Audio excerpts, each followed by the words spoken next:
Hello friends, welcome to English Literature. Here we are going to discuss top 1000 questions from our English Literature. Friends, जैसा कि आपको पता है हम TGT, PGT और स्क्रीनिंग एग्ज़ाम के लिए जो हमारी लिटरेचर की सीरीज़ है उसको कंटिन्यू कर रही हैं। तो ये हमारी रोमांटिक एज का सेकंड पार्ट है और इसी के साथ हमारा जो लिटरेचर है रोमांटिक एज से वो कंप्लीट हो जाएगा फ्रेंड्स। इसके बाद हम हमारी जो नेक्स्ट एज रहेगी विक्टोरियन उसको डिस्कस करेंगे। तो लेट्स स्टार्ट करते हैं बिना किसी देरी के। काफ़ी ज़्यादा इंपॉर्टेंट हमारी ये क्लास होने वाली है फ्रेंड्स। आप ओनली यही क्वेश्चंस भी कर लोगे टॉप 1000 तो भी आपका कोई भी एग्जाम हो, चाहे स्क्रीनिंग, KVS, NVS या फिर हमारा HTET हो, उसमें किसी प्रकार की प्रॉब्लम को फेस नहीं करोगे। तो लेट्स स्टार्ट करते हैं। और 69 नंबर का क्वेश्चन है। इससे पहले हम जो फर्स्ट पार्ट है वो कर चुके हैं 60 क्वेश्चंस का। अब हमारा जो सेकंड पार्ट रहेगा और इसमें हमारा जो लिटरेचर है रोमांटिक एज का वो कंप्लीट हो जाएगा। तो our first question is who has been called the last of romantics मिनिस्ट्रेल्स।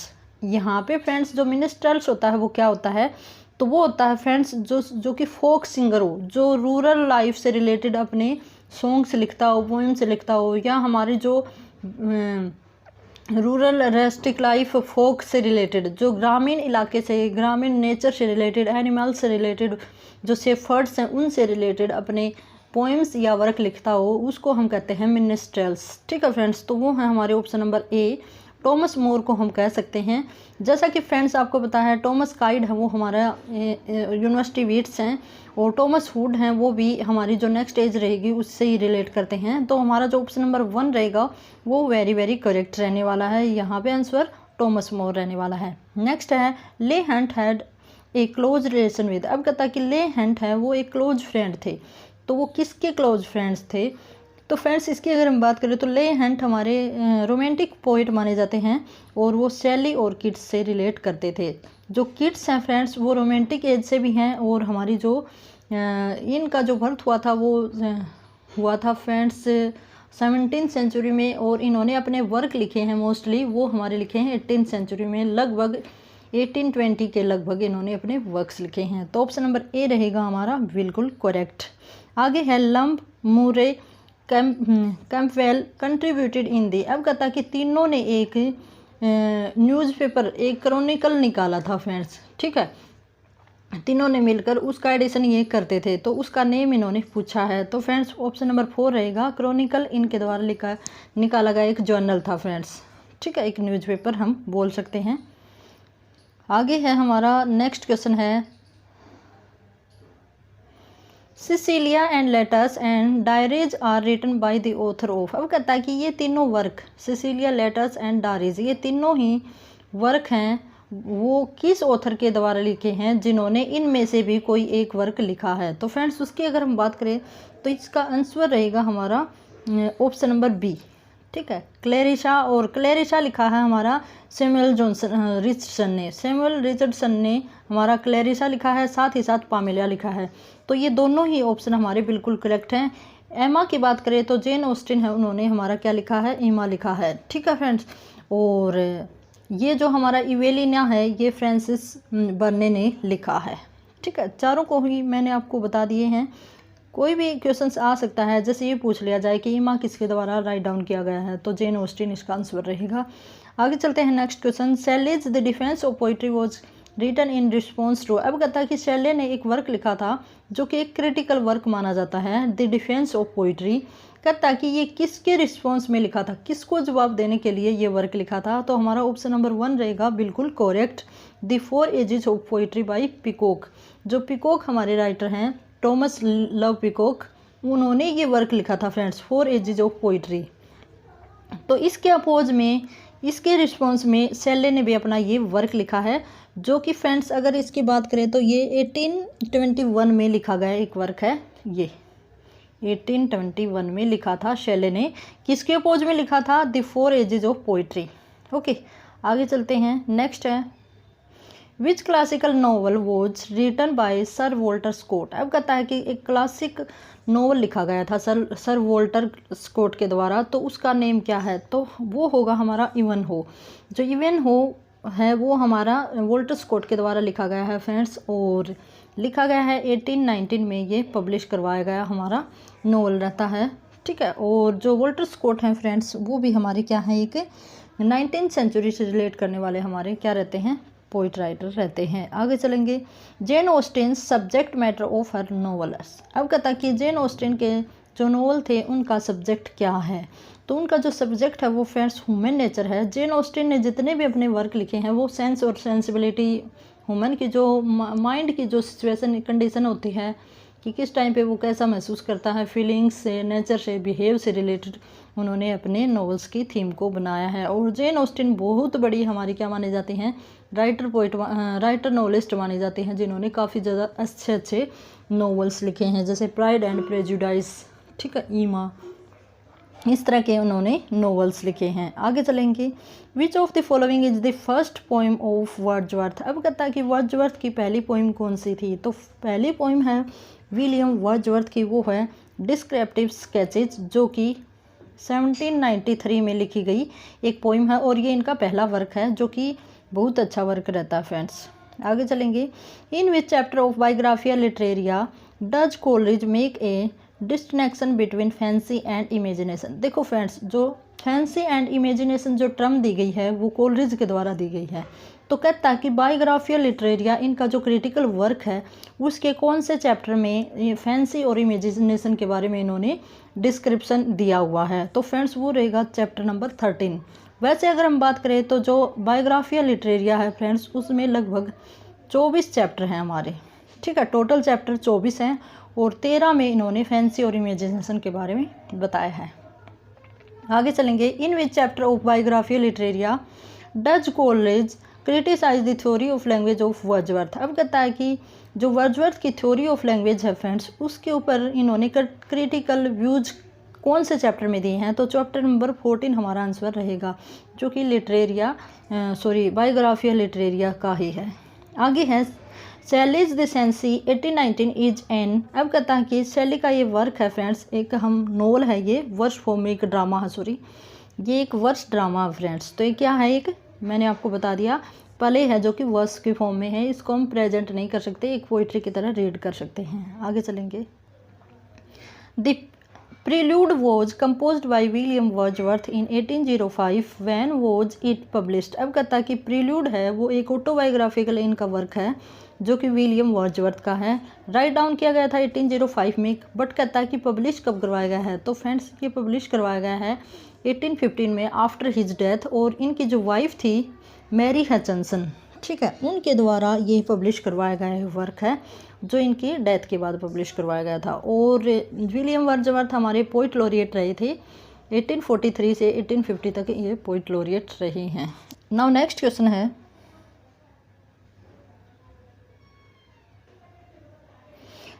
Question है, which of the following is the first work of P B. शेले।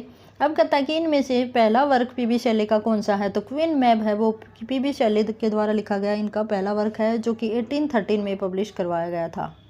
Okay friends, dates आपको याद होना चाहिए फ्रेंड्स, कि कई बार डेट्स भी पूछ ली जाती हैं।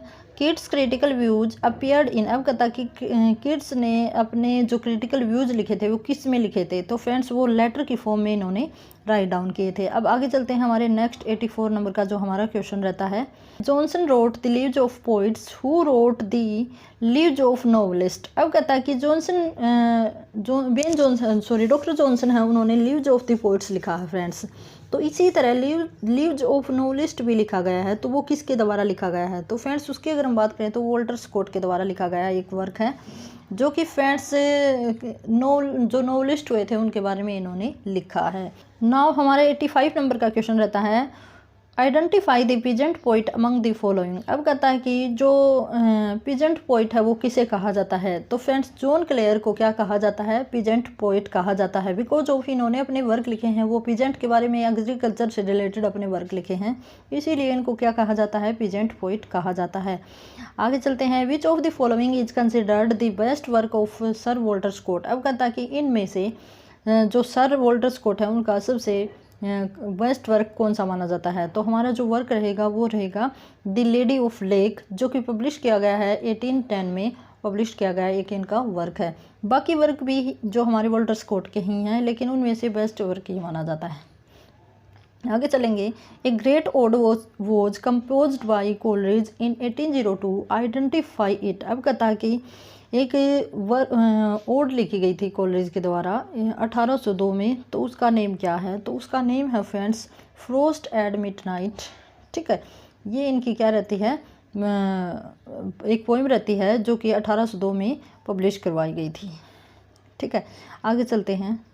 वैसे ये लिखी गई थी 1798 में। आगे चलते हैं। The essays of Charles Lamb appeared in. अब कहता है कि जो चार्ल्स लम है उनके ऐसे कहाँ अपीयर्ड किए गए थे? तो फ्रेंड्स एक लंदन की मैगजीन थी, दी लंदन मैगजीन में इनके जो एसेज हैं वो एलिया के नाम से इन्होंने पब्लिश करवाए थे। आगे चलते हैं। Who collaborated with Charles Lamb in Tales from Shakespeare. अब कहता है कि चार्ल्स लम ने एक टेल्स फ्रॉम शेक्सपियर एक वर्क लिखा था, जिसमें किसने कोलैबोरेशन दिया था? तो फ्रेंड्स उसका जो आंसर होगा वो होगा मैरी लम, जो कि चार्ल्स लम की क्या है, सिस्टर है। ठीक है, इन्होंने अपने भाई के साथ कोलैबोरेशन में ये वर्क लिखा था, टेल्स फ्रॉम शेक्सपियर। ठीक है फ्रेंड्स, आगे चलते हैं। 19 नंबर का हमारा क्वेश्चन रहता है। Which of the following is considered as the best work of De Quincey. अब कहता है कि इनमें से बेस्ट वर्क बताना है डी क्वेंसी का, तो वो रहेगा फ्रेंड्स हमारा option number D, on the knocking at the get in Macbeth. ये वर्क रहता है फ्रेंड्स जो कि 1823 में पब्लिश करवाया गया था और one of the most important work माना जाता है डी क्वेंसी का। आगे चलते हैं। Who wrote the isles of Greece a fine appreciation of the great deeds done by the Greek in the past. अब कहता है कि एक हिस्टोरिकल वर्क लिखा गया है आइसले ऑफ ग्रीस, जो ग्रीक के महान लोग हुए थे उनके महान कामों को लेकर लिखा गया है। तो वो किसके द्वारा लिखा गया है? तो लॉर्ड बायरन के द्वारा ये लिखा गया है, लॉर्ड बायरन के द्वारा। फ्रेंड्स अगर हम बात करें तो लॉर्ड बायरन को रोमांटिक पैराडॉक्स भी कहा जाता है। ठीक है, आगे चलेंगे। कई बार क्वेश्चन पूछ लिया जाता है कि who has been called romantic paradox, तो वो हमारा आंसर रहेगा Byron. Who is called a Konkani poet. अब कहता कि कोकनी पोइट किसे कहा जाता है? तो सभी को पता है ये कोकनी है, ये फ्रेंड्स एक लंदन का, इंग्लैंड का एक डिस्ट्रिक्ट हम कह सकते हैं, और वहाँ पर जॉन किट्स का बर्थ हुआ था, इसलिए इनको क्या कहा जाता है? Konkani poet of literature. Identify the poem that has an implied religious symbolism. अब कहता है कि एक पोएम को बताना है जिसमें रिलीजियस सिम्बोलिज्म को यूज़ किया है, तो फ्रेंड्स वो होगा हमारा the rhyme of the ancient mariner. ये जो वर्क है फ्रेंड्स ये कोलरिज के द्वारा लिखा गया वर्क है और इसमें रिलीजियस सिम्बोलिज्म को यूज़ किया है। ठीक है फ्रेंड्स, आगे चलते हैं। 94 नंबर का हमारा क्वेश्चन रहता है। Which periodical was started by sir Walter Scott. अब कहता है कि सर वॉल्टर स्कॉट के द्वारा कौन सा पीरियोडिकल, कौन सा जर्नल है वो स्टार्ट किया गया था? तो फ्रेंड्स हमारा ऑप्शन नंबर डी रहेगा करेक्ट, टोरी रिवाइज इसका आंसर रहने वाला है। आगे चलते हैं। Name the unfinished work of P B. Shelley. अब कहता है कि पी.बी. शेली का एक वर्क था फ्रेंड्स जो कि अनफिनिश्ड छोड़ा गया था बिकॉज ऑफ इनकी डेथ हो गई थी। तो फ्रेंड्स कहता है कि जो वो वर्क कौन सा है? तो वो होगा हमारा option number B, the triumphs of life, जो कि 1819 में लिखा इन्होंने स्टार्ट किया था और ये कंप्लीट नहीं कर पाए थे। आगे चलेंगे। Prior to kids who else was an endowment of what has been called the negative capability। अब कहता है कि देखो नेगेटिव कैपेबिलिटी है वो किड्स के लिए यूज़ की जाती है, तो कहता है कि किड्स से पहले और किसने इसको यूज़ किया था? तो उसका आंसर होगा विलियम शेक्सपियर। ठीक है फ्रेंड्स, आगे है। Who is Franklin in Mary Shelley's novel. अब कहता है कि ये जो करेक्टर का नाम दिया गया है मैरी शेली के नावल में, तो ये कौन सा नॉवल था? तो फ्रेंड्स वो था द साइंटिस्ट इनका एक नॉवल रहता है फ्रेंड्स मैरी शेली का, जो कि फ्रेंड्स कहते हैं कि जिसमें फ्रैंकलिन एक करेक्टर था, फ्रैंक टेंस्टिंग। आगे चलते हैं। Coleridge Biographia Literaria was published. अब कहता है कि कोलरिज का जो बायोग्राफिया लिटरेरिया है वो कब पब्लिश किया गया था? तो फ्रेंड्स उसकी अगर हम बात करें तो 1817 में ये पब्लिश किया गया एक वर्क है और इसमें 24 चैप्टर्स हैं फ्रेंड्स। ठीक है, पूछ लिए जाते हैं कई बार deeply. Who established his literary reputation as Elia the author of a series of essays mostly contributed to the London magazine. अब कहता है कि किसने ये जो अपना लिटरेरी रेपुटेशन है वो एलिया के रूप में एक सीरीज़ रखी थी फ्रेंड्स, सीरीज ऑफ एसेज, जो कि लंदन मैगजीन में पब्लिश करवाए गए थे। तो इलिया जो वर्ड है, जो टाइटल नेम दिया गया है, वो किसके लिए यूज होता था? तो चार्ल्स लम्ब ने अपने लिए ही इसे यूज किया था। आगे चलते हैं। Liberty the soul of life shall reign, I shall throb in every pulse, so flow through every vein. अब कहता है कि ये जो लाइन्स हैं वो किसके द्वारा रखी गई हैं? तो फ्रेंड्स ये लाइन है हमारी कोलरिज के द्वारा फ्रेंच रिवॉल्यूशन से के लिए इन्होंने लिखी थी। फ्रेंच रिवॉल्यूशन से रिलेटेड इन्होंने एक पोइम भी कंडक्ट की थी फ्रेंड्स, और उसी में इन लाइन्स को दिया है। आगे चलेंगे।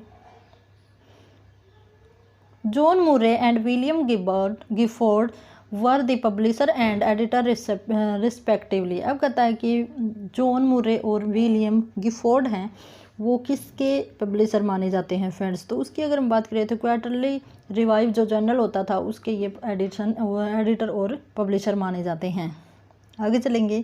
The credit of pioneering the historical knowledge often attributed. अब कहता है कि हिस्टोरिकल जो नॉवेल्स हैं उनको क्वाइन करने वाला किसे माना जाता है? तो फ्रेंड्स हिस्टोरिकल नॉवेल्स हैं वो सर वॉल्टर स्कॉट ने क्या किए थे? क्वाइन किए थे, सबसे पहले इस टर्म को दिया था।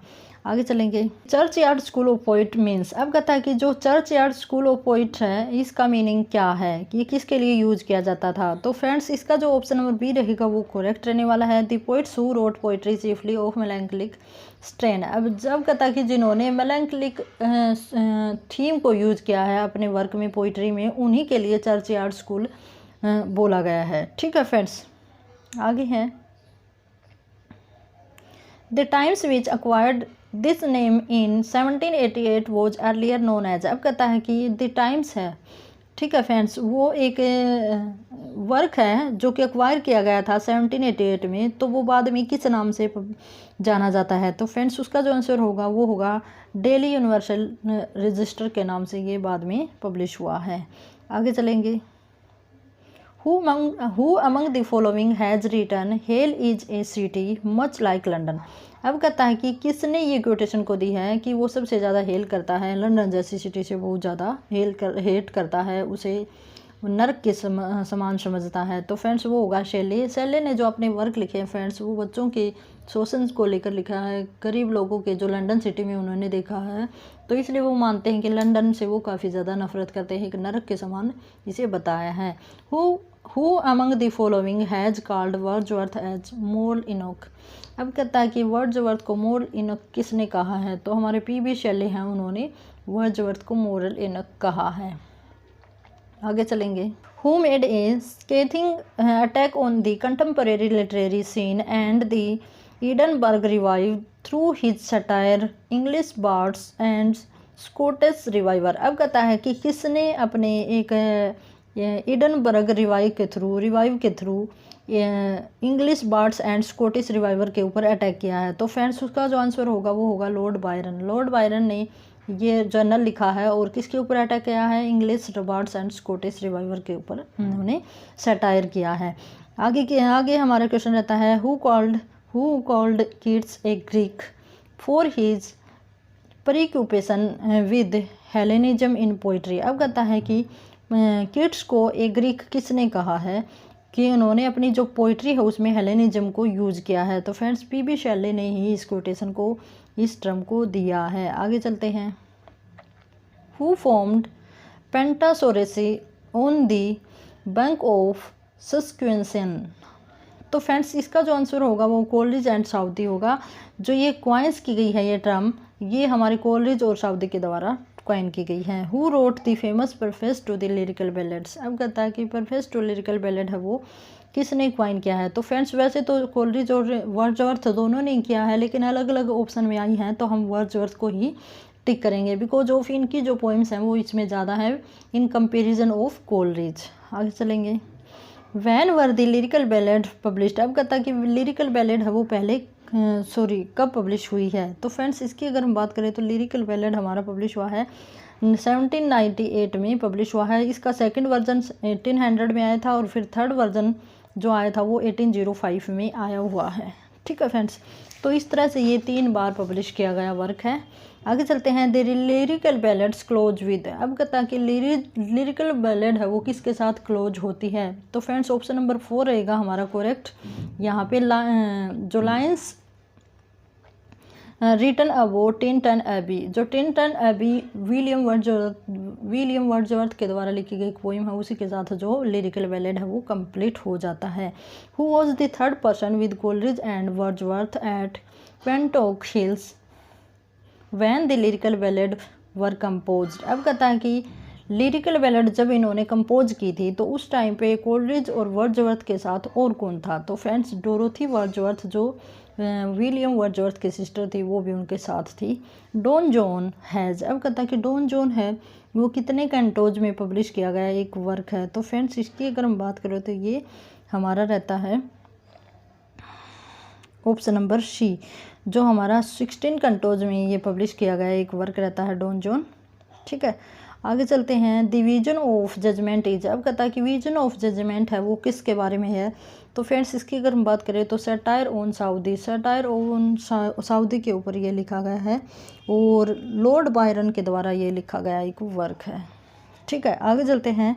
वैन, अब कहता है कि वैन ही रोट क्वीन मैब सैली वॉज ओनली, जब क्वीन मैब जो सैली का फर्स्ट वर्क माना जाता है तो सैली है वो कितने ईयर्स का था।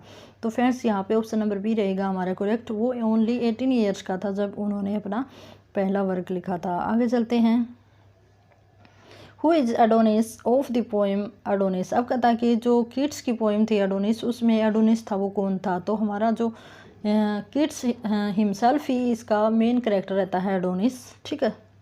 When was the unfinished dream poem कुबला Khan published, अब कहता है कि ये कुबला खान जो कोलरिज के द्वारा लिखी गई एक पोएम है जिसमें जो ड्रीम रहता है वो अनफिनिश्ड रहता है, तो वो कब लिखी गई थी, कब पब्लिश की गई थी। तो फ्रेंड्स ऑप्शन नंबर ए रहेगा हमारा करेक्ट, 1816 में ये पब्लिश की गई ये हमारी पोएम है। Who was appointed poet laureate in 1813, अब कहता है कि 1813 में किसे पोइट लॉरिएट अपॉइंट किया गया था।